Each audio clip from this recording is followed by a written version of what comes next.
Hello everyone, so this video works through installing Apple CarPlay in our Fiat Ducato. Something we've wanted to do for a long time, and we chose a Pioneer multimedia radio from Dynamic Sounds.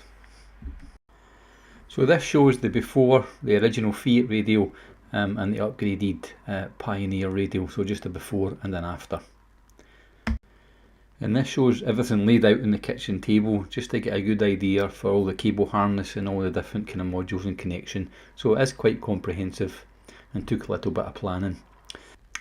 So the next few images show the Blue and Me module. So I've got like a doubled in this van. The bottom half was the Blue Me module and the top half was the actual original radio, just with like a sort of face plate on it. That Blue and Me module controls the steering wheel controls and some other things, so it needs to be kept, and I'm just trying to illustrate the size of it because I need to find somewhere to remount this in the dashboard, because I'll need the full space, the full double space for the new Pioneer multimedia radio unit. So I started stripping out the dashboard, removing bits to get a good look to see kind of what sort of space, what sort of cavity was in behind the dash that I'm looking for somewhere to remount the Blue and Me unit.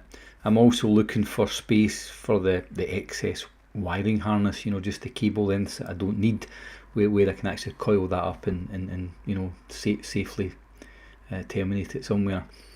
When I was looking to get the multimedia radio, the guys at Dynamic Sounds were really quite helpful. So I looked at their website, I picked the one I wanted, and then when I talked to them, they indicated that wouldn't fit my van. So they were really helpful to point out the one which would. And when I talked about the Blue and Me unit, they did say you'll need to cut the dashboard interior to be able to remount this. So my review is it's a perfectly adequate job to do. It is quite involved. It took me a couple of days on and off. It's the confidence of being able to get in there and cut the dashboard and not cause any damage. And you'll see from the videos it's quite hard to see, so you need a good torch to be able to see that. When I'm cutting things out, I couldn't have done it without a multi-tool. It was just too constrained and too small a space. So again, you need these kind of tools, I believe, if you're going to do this job. But it's not actually a difficult job to do, but there's quite a lot to it, a fair bit of planning. So these are the bits that ended up being cut out and removed from the van. And this is where I mounted the Blue Me module, the very back, behind the radio unit, out the way, and I checked it was clearance. I found this bit quite tricky. I had these sheet metal brackets in and out several times, trying to get the best angle for the display, so it was a bit of trial and error. Then it's removing the trim at the front door to prepare for the DAB aerial, which was quite straightforward. And then it's fitting the GPS unit and then just running that connection back to the radio unit.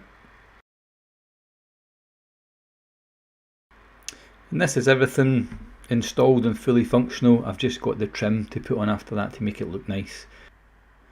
And that's it all fitted. We've actually just come back from a 3,000 mile trip around Europe, and it worked great. It's really good. I'm really pleased with it. And for reference, it's a Pioneer SPH-DA360DAB multimedia radio.